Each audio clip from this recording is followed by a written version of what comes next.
Shalom.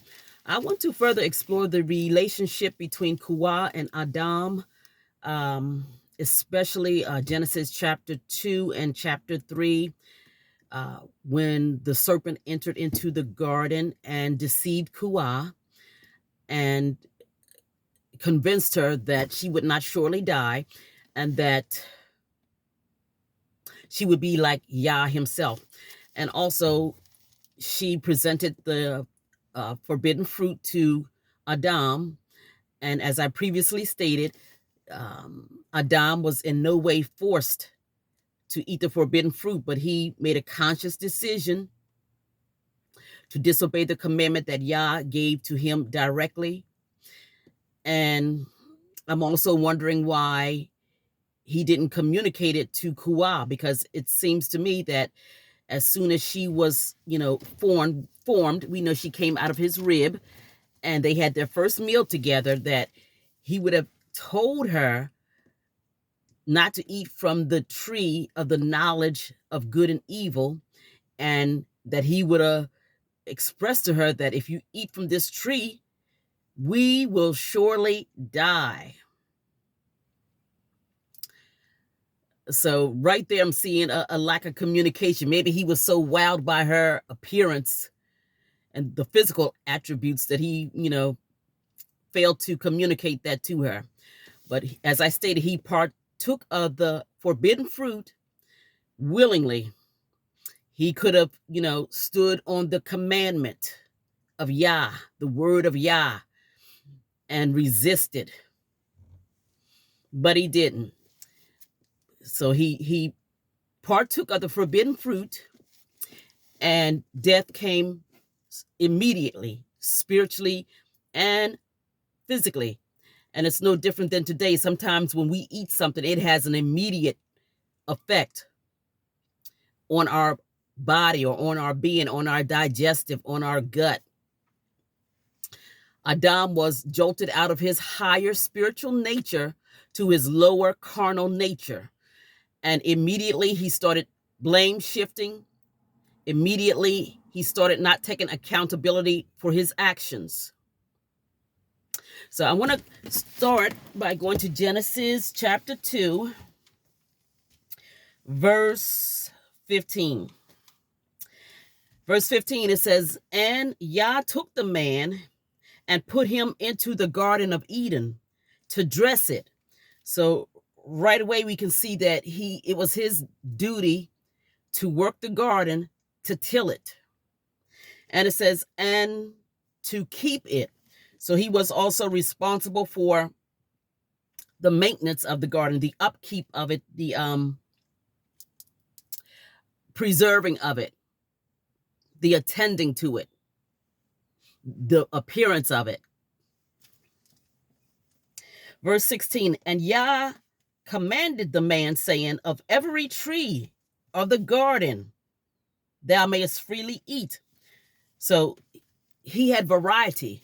They didn't have to eat the same thing every day. They had variety.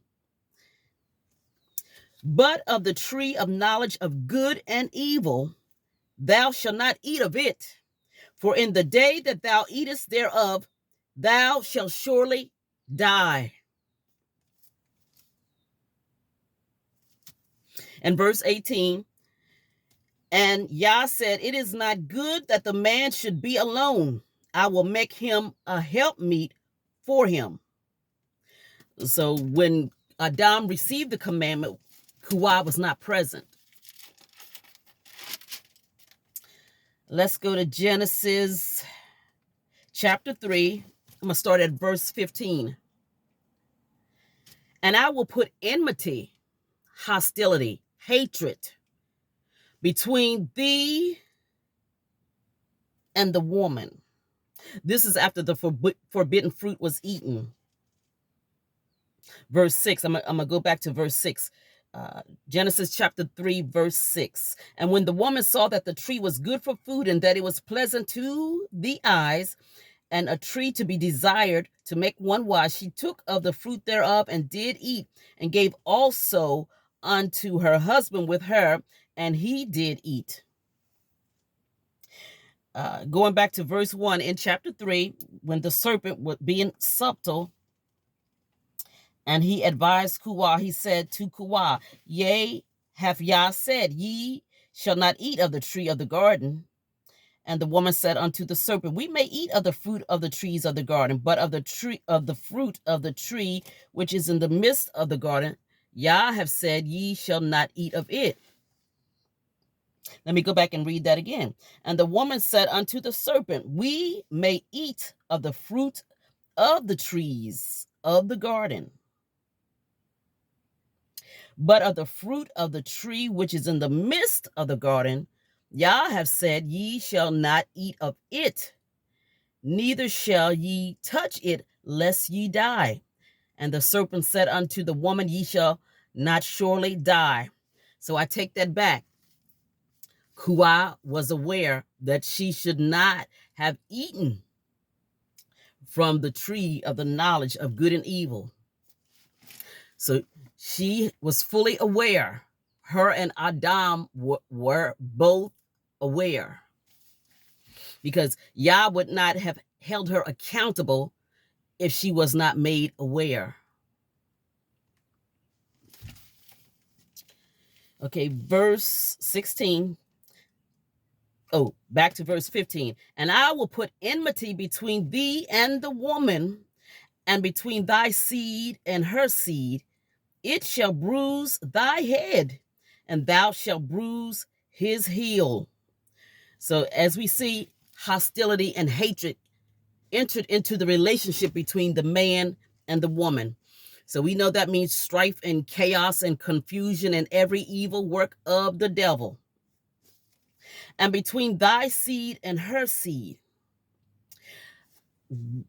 the enmity was not just on the attack of the relationship between Kuah and Adam, but it passed down to their offspring, their seed.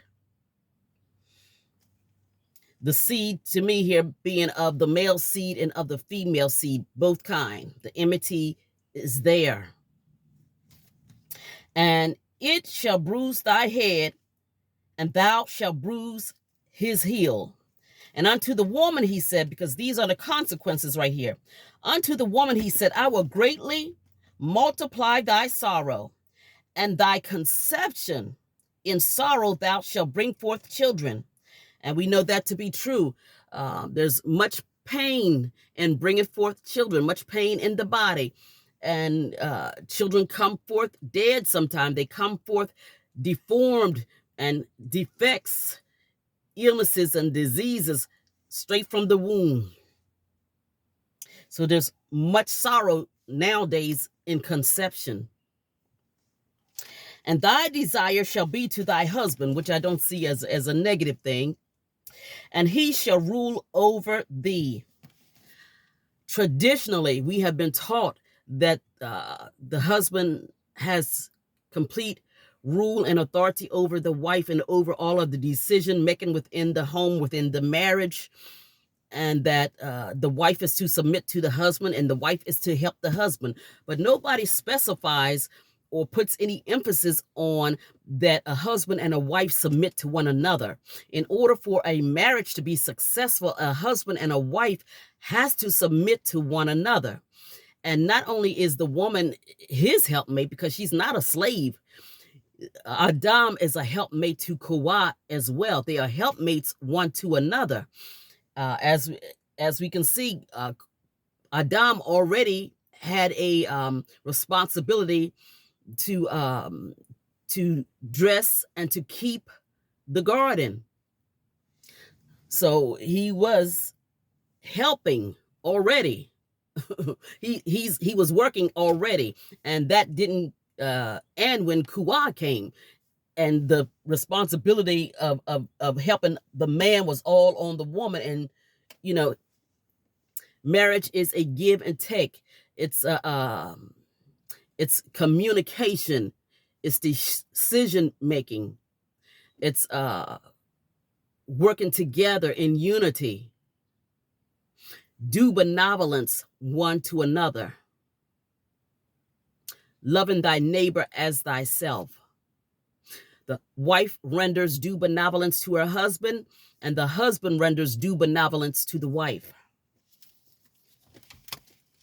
As I stated, this is what we have been traditionally taught to believe, that it's submission to the man, helping the man. It's all about the man. Who would want to be in a one-sided relationship like that? And going forward, we're going to take a look at other marriages in the book of Genesis, because if you're saying that this is what is meant by ruling over Kuwa, then this is what I would expect to see going forward in the marriages listed in the book of Genesis. And as far as a woman is a creative being. She's very intuitive. She has a lot of gifts and talents. She's very resourceful. She's a problem solver. She has lots of inspirational ideals. And Yah did not give all of that to a woman for her to sit on that and not to be able to have any input within the marriage.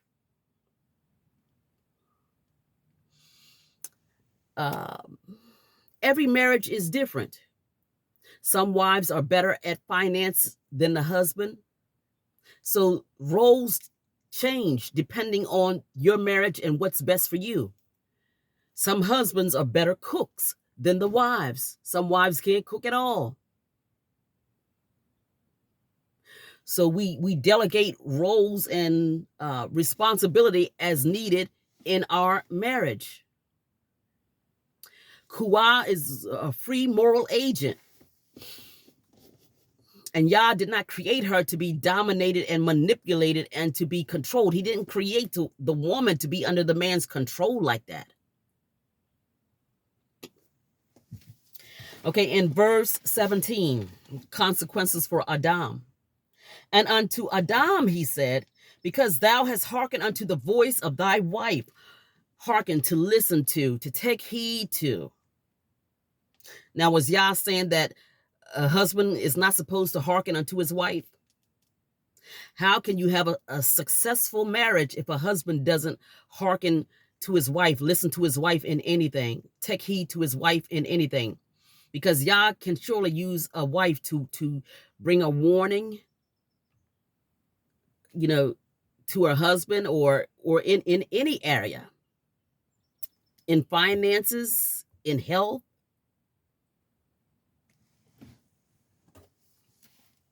Or is Yah simply saying that Adam should not have hearkened to the voice of his wife in the breaking of the commandment? And unto Adam he said, because thou hast hearkened unto the voice of thy wife, and hast eaten of the tree of which I commanded thee, saying, thou shalt not eat of it. Cursed is the ground for thy sake. So the ground is now cursed. In Genesis chapter 2, a mist, because there was no rain. In Genesis chapter 2, it says that there was no rain upon the earth, and that a mist would go up to water the earth. So now we're looking at an earth that is cursed for thy sake, and in sorrow thou shalt eat of it all the days of thy life. So the earth being cursed could mean that it's harder. The soil is harder now. It could have possibly meant that the mist did stop. The mist that went up to water the entire face of the earth, that went away. In verse 18, let's take a look at Job chapter 5, verse 7, which is a reference scripture in chapter 17. And I'm going to read Job chapter 5. I'm going to start at verse 6. Although affliction cometh not forth of the dust, neither doth trouble spring out of the ground, yet man is born unto trouble as the sparks fly upward, as the thunder rolls, as the lightning flashes. It's going to be troubles in life.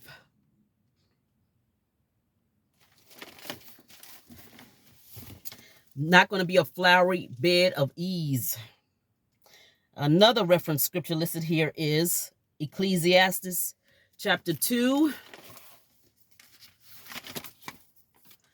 verse 23. I'm going to read the verse 22. For what hath man of all his labor and of the vexation of his heart, wherein he have labored under the sun? For all his days are sorrows, and his travail grief. Yea, his heart taketh not rest in the night. This also is vanity. And we all have experienced that. You know, being vexed with having to labor to get up and go to work every day, and to get back up the next day and do it all over again. Travailing. And sometimes it's to the point where when you do lay down in your bed, you can't rest because your mind is continually going, worrying about the cares of this life, how I'm going to take care of tomorrow. Unless you have learned to shut your mind down and take one day at a time and be in the peace of Yah. If not, you're going to be vexed with this vanity of life and, trying to make a way and live every day.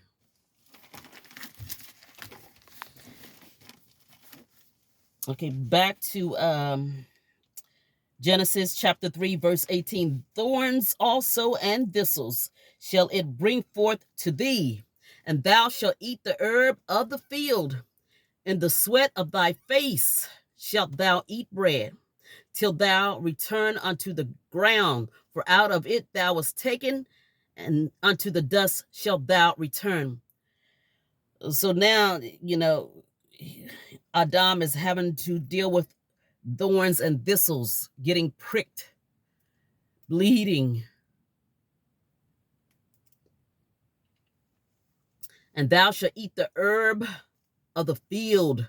So he's having to go out and work in the field. In the sweat of thy face. Whereas in before, he had access to everything right in the garden. He had several trees, several options at his fingertip, and all he had to do was take it from the tree. But now he has to go out and labor and sweat and run the risk of getting cut and bleeding, just to be able to eat and have, provisions.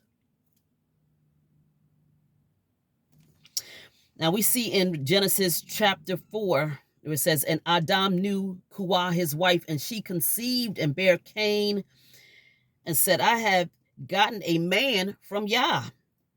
And she again bare his brother Abel, and Abel was a keeper of the sheep, but Cain was a tiller of the ground. So Kuah would have had some form of leadership and control within the relationship, because Adam, was by the sweat of his face, tilling the ground, working the ground. So Kuah would have managed their living quarters. She would have managed the children.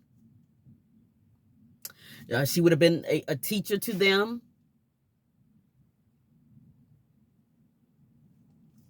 So it's not about control and manipulation. And as I said in Genesis chapter 3, verse 15, this enmity that was between the husband and the wife, how it came down to their offspring, to their seed.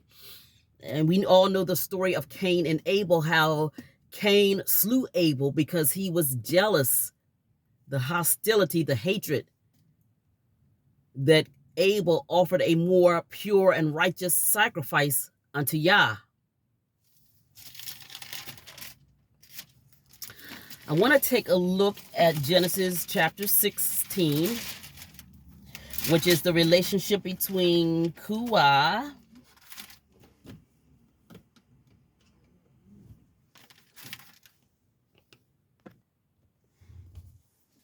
I want to take a look at the relationship between Sarah and Abram in Genesis chapter 16. Now Sarai, Abram's wife, bare him no children, and she had an handmaid, an Egyptian, whose name was Hagar. And Sarai said unto Abram, Behold, now Yah hath restrained me from bearing. I pray thee, go in unto my maid. It may be that I may obtain children by her. And Abram hearkened to the voice of Sarai. So right there we see the husband listening to his wife. Now let's see if he took heed to what she said. And Sarai, Abram's wife, took Hagar, her maid, the Egyptian, and after Abram had dwelt 10 years in the land of Canaan, and gave her to her husband Abram to be his wife. And he went in unto Hagar, and she conceived. And when she saw that she had conceived, her mistress was despised in her eyes. And Sarai said unto Abram, here we go again with the enmity between Sarai and Hagar, hostility and hatred. It could be that Hagar may have, done something subtly, made some subtle moves, or it could have been that Sarai was just insecure because Hagar gave Abram a child, and at that time she couldn't, and she was not trusting Yah at that time. And it says here, and Sarai said unto Abram, My wrong be upon thee. I have given my maid into thy bosom, and when she saw that she had conceived, I was despised in her eyes. Yah judge between me and thee. Now let's see what Abram did about this situation, because there's some jealousy, envy between Hagar and Sarai. Let's see if Abram took control of the situation. Verse 6, it says, But Abram said unto Sarai, Behold, thy maid is in thy hand. Do to her as thou pleaseth. And when Sarai dealt hardly with her, she fled from her face. Abram could have said, you're not going to send my son Ishmael away. He could have said, you're not going to send my wife away. He allowed Sarai to make a decision which seemed best to her.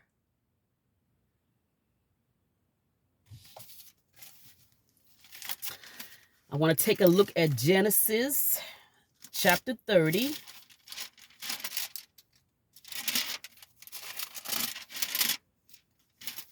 Verse 1.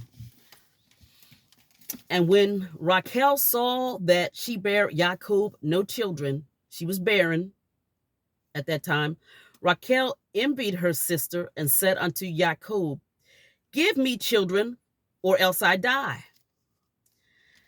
And Jacob's anger was kindled against Rachel. And he said, Am I in Yah's stead? Am I in the Most High stead, who have withheld from thee the fruit of the womb? In other words, is it my fault that you can't bear children?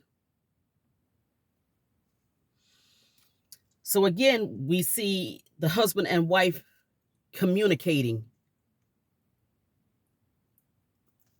Let's see what they did in this situation.